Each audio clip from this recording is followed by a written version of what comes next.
You know, I do feel pretty privileged that the great director Drew Monyo would let his lovely bride actually video us here tonight. And when she said, well, we actually screwed that one up, but she said, I'm going to start with a two-shot. It just brought back good memories, folks. All right, we are now going to tabulate a few numbers, and this is very early in this race, and you're going to be hearing much more throughout the evening. And we're also going to meet some very significant students here in just a moment. One is an award winner, but what do you know so far about this election? Well, early numbers say no surprises.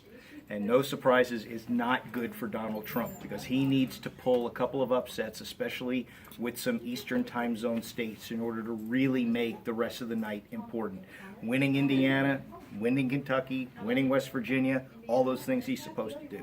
He's got to pull off a Michigan. He's got to pull off a Virginia, a Pennsylvania, something like that. He might. Right now you look at the early numbers, he's ahead. I'm sure some of his supporters are jumping up and down. But the bottom line is it's a little bit like tennis. He's holding serve at this point. He's not doing any surprises. All right, introduce these young people. We'll begin with him first. I can over here. Malik Johnson is a freshman from Penn Hills, if I remember correctly. Penn Hills. From Penn Hills area, and he's sort of the number tabulator tonight, all right? So by the end of the night, he's going to be he's going to have 270, 300 in his head. He's going to have nightmares about the electoral college system He can handle before it. he's done. And then Eddie Sheehy is right next to him. Malik is a freshman. Eddie is a senior. And this guy right here won a couple of regional Emmy Awards last month. Just one.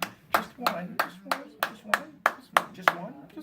Don't you want a second one? I do want a second. He's also a protege of Drew Monyo. You understand? That's why he wins all these awards. He apparently has won the Drew Monyo scholarship. Now, of course, what they told you is they retired the thing after. No. I am kidding. So, you look around this newsroom tonight, and counting the folks you also met downstairs in the studio or in the control room, we've got more than 30 students who are involved in some form or fashion tonight. Here, we've also got another 12 or so that are floating around either the campus, Moon Township, or downtown at Democratic or Republican headquarters. All right, your experience as a freshman, what do you think about this place, Malik? So, I love it here. I pretty much spend every day here. I've been here most of the week. Getting ready to experience this history in the making today. Getting ready for the night and doing things. What's your opinion on this election? What's your It's insane, honestly. I remember Barack Obama and Mitt Romney the most. And this is nothing like that. Donald Trump is... It's all entertainment, and I think that's the best way to describe what I've heard. It's all entertainment, and it really shouldn't be. It's tabloid, really, television, and really media at its best. I mean, this is stuff you'd see on a reality TV show. And sometimes that's not good, because this is democracy. And I kind of miss the old, Huntley Brinkley, Walter Cronkite, Dan Rather, Frank Reynolds. I mean, I miss some of those guys. And not to take anything away from the anchors that are there now, like Scott Pelley at CBS, love what he does. He, in my opinion, really gives you what I think an anchor is supposed to, the story, and then you make up your own mind. But I think there are certain things that really should be untouched by the hands of time, and I think a presidential race is one of them. I think so, and I think one of the challenges when you have somebody with a sort of larger-than-life personality like Donald Trump has, like the man or dislike the man, is that he's going to sort of swallow up the energy and the media cycle, whether it's something he does or something he says. And again, when you're doing a television show on another network, that's okay. When you're running for the highest office in the nation, that's probably not okay. You're right. And that goes back to something we talked about earlier. Is again, the Republican Party has some serious soul searching to do about what it wants to be. Again, presuming, as we said earlier, that the absence of surprises continues, which is good news for Hillary Clinton. The Republican Party's got some work to do. Here's how I take it. For Trump to have gotten elected, the Republican Party has to take a close look at themselves. It does. Something was broken somewhere for Donald Trump to find his way at the podium at their convention accepting a nomination. Well, you're looking at a couple of things that sort of broke in his favor. One, there was such a large field at the beginning that name recognition really counted. And Donald Trump has a name that it certainly carries. He's a celebrity. He's a celebrity. And I think something else that broke too was in that environment in which people looked and went, I don't know who I necessarily like. He stood out because he was different. Yeah. And one thing that the Republican Party missed in the 2016 presidential cycle was that their voters wanted somebody who wasn't the same old thing. If they wanted the same old thing, tonight it would be Hillary Clinton and Jeb Bush. All And right, that's not the case. Eddie, you being a student of great films because of Drew Monyo. Drew Monyo is the reason why I watch Turner Classic Movies. Drew Monyo is the reason why Audrey Hepburn matters to me, okay?